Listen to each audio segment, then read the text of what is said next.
오늘은 역사를 폭력의 관점에서 역사와 성경을 보려고 합니다.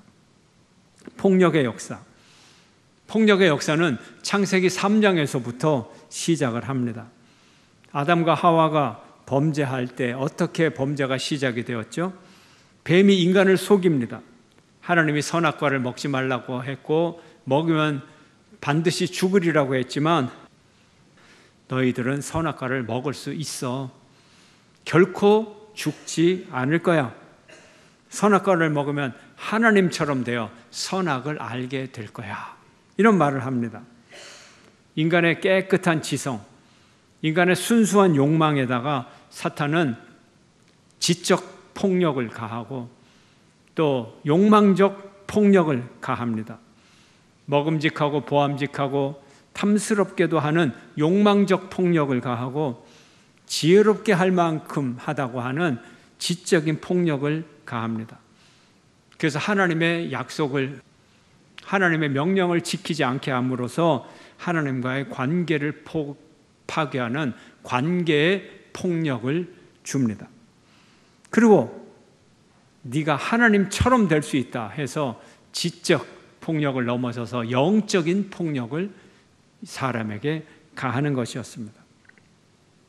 그렇습니다. 사람이 이제 선악과를 먹고 생각을 합니다. 내가 하나님같이 되어 선악을 알게 된다. 선악을 판단하는 나는 선악을 초월해서 있는 존재다. 그러므로 나는 내가 절대 선이다. 사람들은 이렇게 생각을 합니다. 왜요? 선과 악을 판단하는 사람은 선과 악을 초월해서 선과 악보다 더 높이 있는 사람이니까, 그런 존재니까 절대 선일 수밖에 없죠. 오른쪽으로 가도 선이고 왼쪽으로 가도 선이고 위로 가도 선, 앞으로 가도 선, 뒤로 가도 선, 절대 선이 되는 거예요. 그런데 인간이 자기를 절대 선이라고 여기는 순간 그는 절대 선이 아니라 절대 악, 사탄이 되어 버리는 거죠. 여기에서 폭력이 생기는 겁니다. 인간이 스스로 두 사람이 만나서 자기가 절대 선이라고 하면 어떻게 되겠어요? 폭력이 생길 수밖에 없죠. 이제 선악과를 함께 따먹은 남편과 아내, 아담과 하와, 그 두 사람도 서로 원수가 됩니다. 여자는 남자를 향하여서 원한다고 합니다. 근데 이 원하는 것이 사모하고 사랑하는 원하는 것이 아니라 죄악이 사람을 죽이려고 하듯이 잡아먹으려고 도사리고 있다, 이런 의미. 그리고 남편은 아내를 다스린다. 뭐예요? 관계의 폭력이 시작되고 있습니다.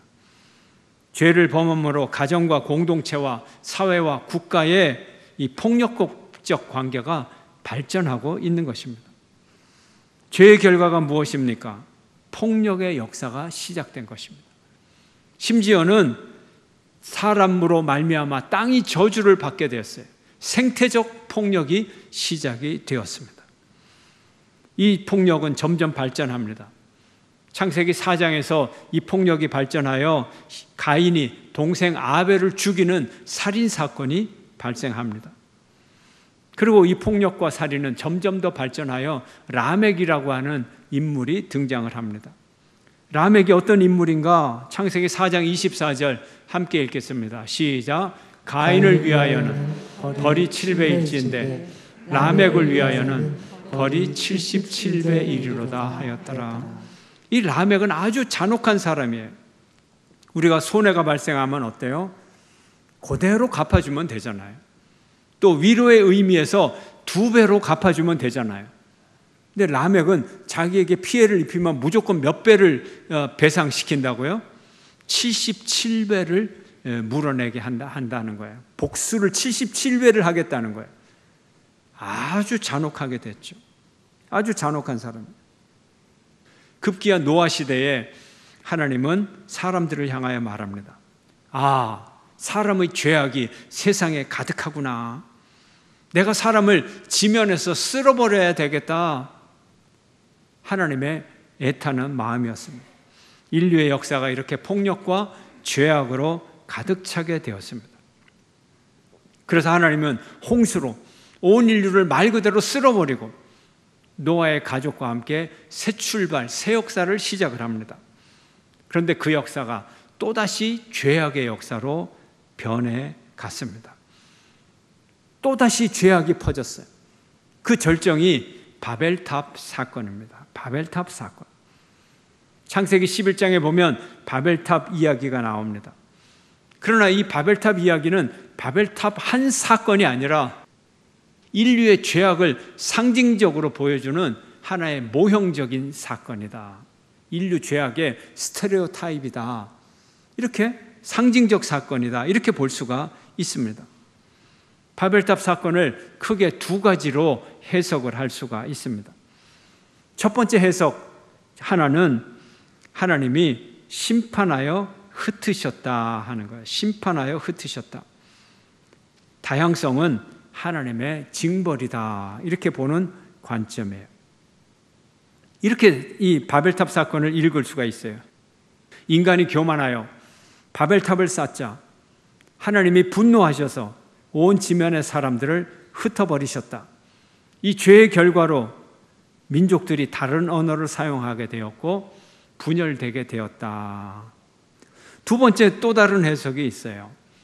하나님이 사람들을 흩었는데 벌을 주긴 줬는데 사람들이 흩어진 것이 아주 나쁜 일이 아니고 이것이 하나님의 원래 계획이었다 하는 거예요. 원래 계획이었다. 창세기 1장을 보면 하나님이 사람을 창조하실 때 생육하고 번성하여 땅에 충만하라, 땅을 정복하라 복을 주셨어요. 생육하고 번성하고 땅에 충만하려면 땅에 충만한다고 했으니까 땅 끝까지 흩어지고 가야 땅에 충만하잖아요. 이게 원래 하나님의 계획이었다는 거죠. 끝까지 흩어져서 땅을 채워야 되는 거예요. 이게 사명이에요. 근데 바벨탑에서는 어때요? 우리가 탑을 쌓고 흩어지지 않겠다. 우리는 흩어지지 않을 거야. 이렇게 하나님의 계획에 반대를 했다는 거죠. 그래서 하나님이 강제로 흩어지지 않겠다는 민족을 흩어지게 해서, 그래서 그들의 언어를 흩어지게 해서 땅 끝까지 채워지게 했다는 거죠. 그러므로 흩어진다는 것이 단순히 징벌의 의미가 아니라 그 징벌을 통해서 하나님의 원래 창조의 계획을 하나님이 완수하려고 하셨다. 그렇다면 바벨탑의 죄악이 무엇입니까? 바벨의 폭력의 핵심은 하나였더라 하는 데 있어요. 하나님은 다양하기를 원하는데 이들은 하나가 되기를 힘썼다 하는 거예요. 정확히 말하면 이들이 자연스럽게 하나가 된 것이 아니라 하나로 강압적으로 통일하고 획일화하려고 하는 인간의 욕망을 말하고 있는 것입니다. 바벨의 상황이 어떠냐 하면 그 당시에 사람들은 모든 것을 하나로 통일하려고 했다 하는 것입니다. 이 바벨탑 사건 바로 앞의 이야기, 10장 마지막 절의 이야기는 뭐냐 하면 여러 민족들이 세상으로 퍼져나갔다. 이게 하나님의 뜻이었어요. 바벨탑 사건 바로 앞에 10장 30절의 말씀, 세상으로 퍼져나갔다는 거예요. 그런데 바로 그 다음에 바벨탑 사건에서는 우리가 하나로 뭉쳐서 퍼져나가지 말자 이렇게 결심을 하는 거예요. 그러니까 죄악이죠. 죄악이죠. 획일화, 단일화, 강압적인 억압, 다양성을 무시하고 하나를 강요하는 것, 이게 폭력 아니겠습니까? 이것이 바벨탑의 죄악입니다. 바벨의 죄악이에요. 도시를 세우는 일, 탑을 높게 쌓아 올리는 일, 이것이 무엇이에요? 제국적 폭력이죠. 높다는 것, 권력의 상징이에요. 압제의 상징이에요.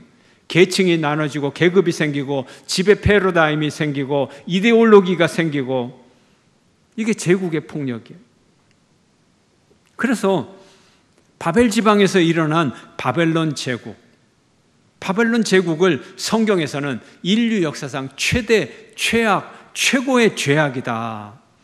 그래서 바벨론은 특별한 나라를 뜻할 뿐만이 아니라 이 세상의 모든 죄악을 상징하는 것, 그것이 바벨론 제국이 됐어요. 그래서 요한계시록에 보면 바벨론 제국이 망하는 것을 자세히 설명합니다. 그것은 바벨론 제국만 망하는 것이 아니라 인류의 죄악이 어떻게 망해가는가를 상징적으로 보여줍니다. 오죽했으면 악의 상징, 이것이 바벨론 제국이 됐겠어요. 이것이 악이라는 거죠. 악이라는 거죠. 그래서 이 바벨탑 사건 11장, 창세기 11장 바로 다음에 12장만 넘어가면 아브라함을 부르신 사건이 시작이 됩니다. 근데 아브라함을 어디서 불렀죠? 갈대아 우르에서 불렀어요. 갈대아 우르가 어디죠? 바벨론 제국. 바벨론에 문명이 있는 데서 아브라함을 불러내어서 온 세계 인류에게 복을 주는 복의 근원으로 그를 삼았어요. 바벨론 제국에서 끌어냈어요. 억압의 제국에서 끌어냈어요. 그래서 그를 어디로 해요? 그의 자손을 통해서 온 세계 만방에 흩어지게 하는 거예요. 흩어지게 하는 거예요. 강압적인 하나가 아니라 다양하게 전 세계로 흩어져서 복음과 복을 전하는 복의 근원으로 살아가게 하는 거예요. 이게 하나님의 뜻이에요. 오늘 폭력의 역사로 세계사와 성경을 봐야 돼요. 이 폭력의 역사 속에서 오늘날 그리스도인답게 사는 것이 무엇인가요, 여러분? 예수님의 삶을 묵상해 보면 예수님은 폭력을 폭력으로 맞선 분이 아닙니다. 샬롬의 삶을 살아가셨습니다. 폭력과 싸워서 폭력을 키운 분이 아니라 폭력과 싸우지 않고 평화를 만드신 분입니다. 오늘 본문 2절 3절 함께 읽습니다. 시작. 그는 외치지 아니하며 목소리를 높이지 아니하며 그 소리를 거리에 들리게 하지 아니하며 상한 갈대를 꺾지 아니하며 꺼져가는 등불을 끄지 아니하고 진실로 정의를 시행할 것이며. 예수님은 폭력이 난무하는 시대에서 더 큰 폭력을 가지고 폭력을 휘두르는 자를 겁내주고 혼내주고 제거하는 그런 분이 아니고 폭력과 완전히 반대되는 삶을 살았습니다. 그 절정이 바로 십자가입니다. 의로움을 추구하기 위해 가장 불의하고 더러운 죄인이 지는 십자가를 예수님이 지셨어요. 폭력의 역사를 막기 위해 가장 비폭력적인 방법을 사용하셨습니다. 예수님은 폭력의 최정점에서 가장 가혹한 피해자가 되셨습니다. 사람들은 손에 몽둥이를 들고 칼을 들고 채찍과 돌을 들고 있지만 예수님의 손에는 십자가에 못 박힌 못자국이 있게 되었어요. 예수님의 등에는 십자가가 지워져 있었습니다. 성경은 말씀하십니다. 바로 이 예수가 통치하신다. 이 예수는 어린 아이로 이 세상에 오셔서 통치하시고 그가 평강의 왕이 될 것이다. 이렇게 말씀하고 계세요. 평강이 뭐예요? 샬롬. 샬롬의 왕이 된다는 거예요. 폭력의 왕, 전쟁의 왕, 살인의 왕이 아니라 지배의 왕, 폭압의 왕이 아니라 샬롬의 왕이 될 것이다 하는 거예요.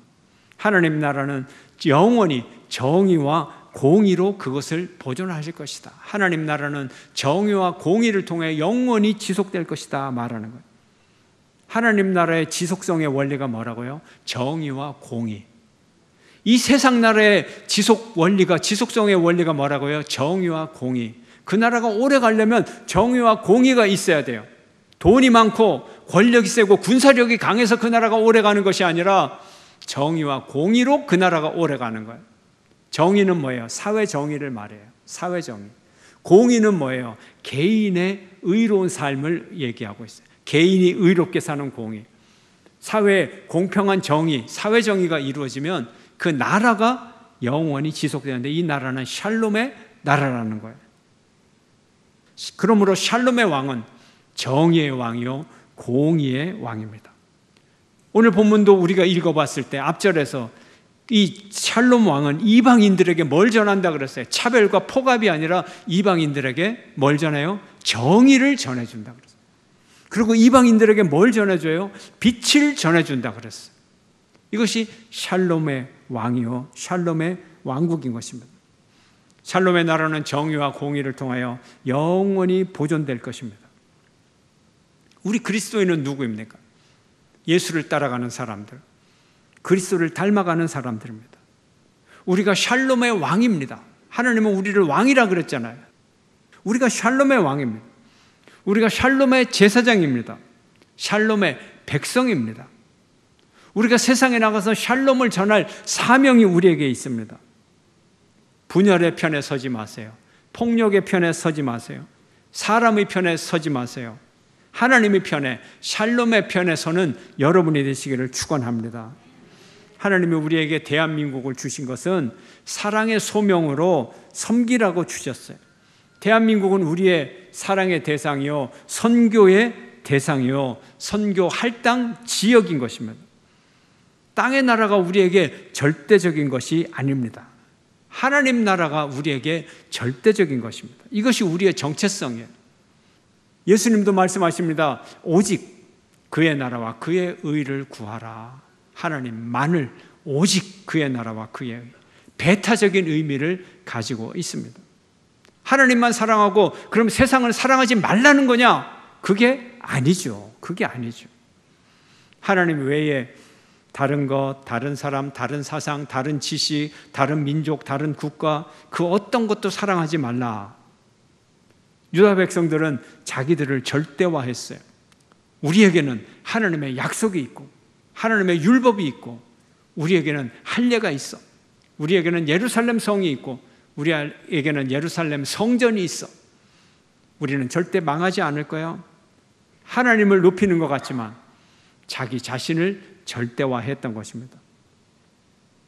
폭력의 역사에서 우리의 믿음의 의미는 무엇일까요?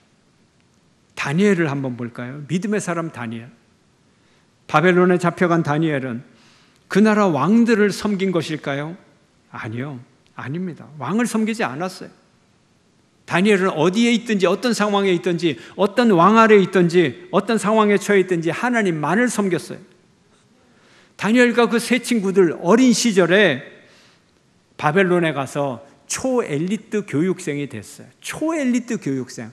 그 과정을 마치면 최고급 관료가 되는 초엘리트 교육생인데 그들이 우상에게 바쳐졌던 왕의 음식을 먹지 않았어요. 잘못하면 그 자리를 쫓겨날 수도 있는 거예요. 그런데 왕의 음식, 우상에게 바쳐진 그 왕의 음식을 거절했습니다. 느부갓네살이 꿈을 꾸고 번민에 사로잡혀 있을 때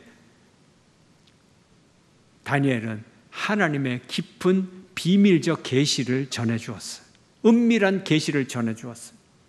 아부하지 않았어요. 느부갓네살이 금신상을 만들고 거기에 절하라고 했을 때 그의 세 친구는 거절했습니다. 왕이 풀무불에 던졌어요. 그러나 하나님께서 그들의 몸도 옷도 머리털 하나도 불에 타지 않고 상하지 않게 건져 주셨습니다. 다니엘은 결코 이방 왕에게 충성하지 않았습니다. 이방 왕에게 굴종하지 않았어요. 오직 하나님만을 섬겼어요. 세상 나라, 세상 왕이 아닌 왕 중에 왕 대신 하나님만을 섬겼어요. 이것이 다니엘의 믿음입니다. 그 결과가 어떻게 됐나요? 다니엘은 하나님만을 섬겼기 때문에 그의 정치적 생명이 아주 길게 갔어요. 정치적 생명이 여러 왕을 거치고 심지어는 왕국이 바뀌어도 바벨론의 왕이 아니라 바사에까지도 그의 통치력이 유지가 됐어요. 왜일까요? 왜 그럴까요? 그의 인생이 왕의 권력 위에 세워 있지 않기 때문에 하나님의 권력 위에 세워 있기에 왕이 바뀌어도 그 권력이 변함이 없었습니다. 그 인생이 하나님의 정의와 공의 위에 세워져 있었기 때문에 정권이 바뀌어도 그는 살아남을 수 있었습니다. 이 땅의 나라와 이 땅의 민족조차 절대화하면 안 됩니다. 사람은 연약합니다. 사람은 사악합니다. 사람은 죄악 덩어리일 뿐입니다. 그러므로 하나님의 사랑을 도둑 맞아서는 안 됩니다. 오늘 8절은 이렇게 말하죠. 함께 시작. 나는 여호와이니 이는 내 이름이라. 나는 내 영광을 다른 자에게 내 찬송을 우상에게 주지 아니하리라. 하나님의 영광을 도둑질 맞으면 안 돼. 하나님의 영광을 다른 곳에 던지면 안 돼. 그 어떤 단체도, 그 어떤 권력도, 그 어떤 자리도, 그 어떤 국가도, 그 어떤 민족도, 그 어떤 개인도 절대적 지지를 보내서는 안 되는 거예요. 폭력의 이유가 여기서 나오는 거잖아요.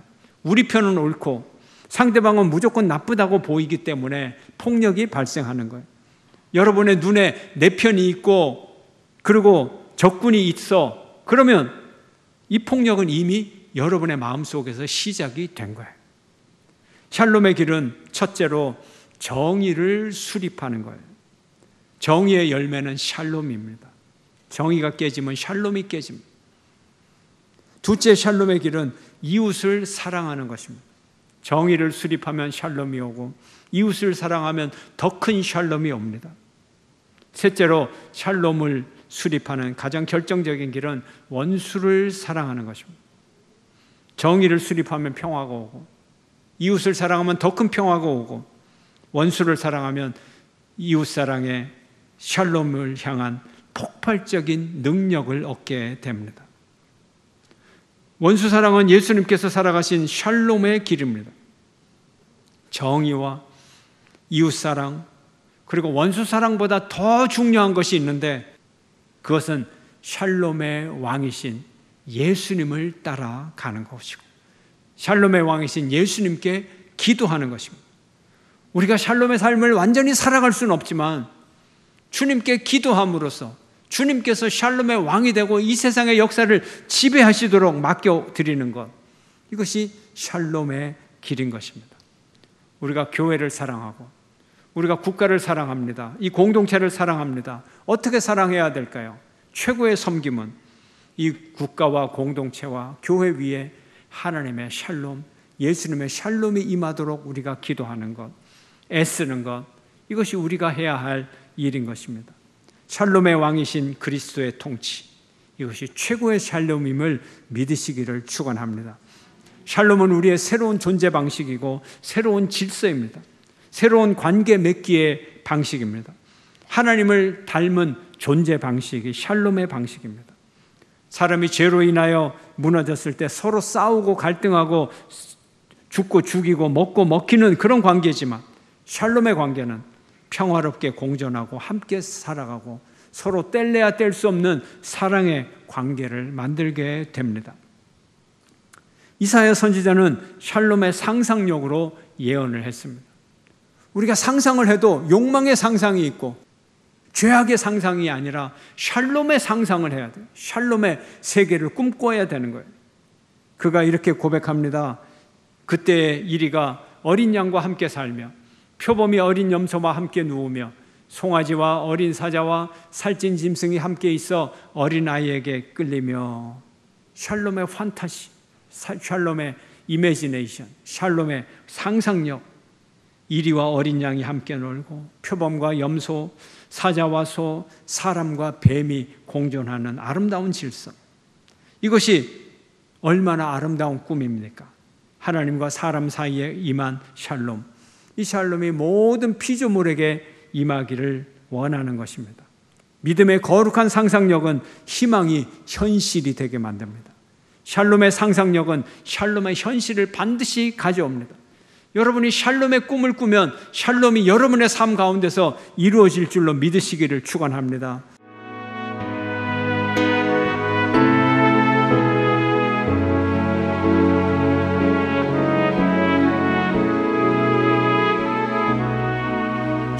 주님 앞에 섭니다.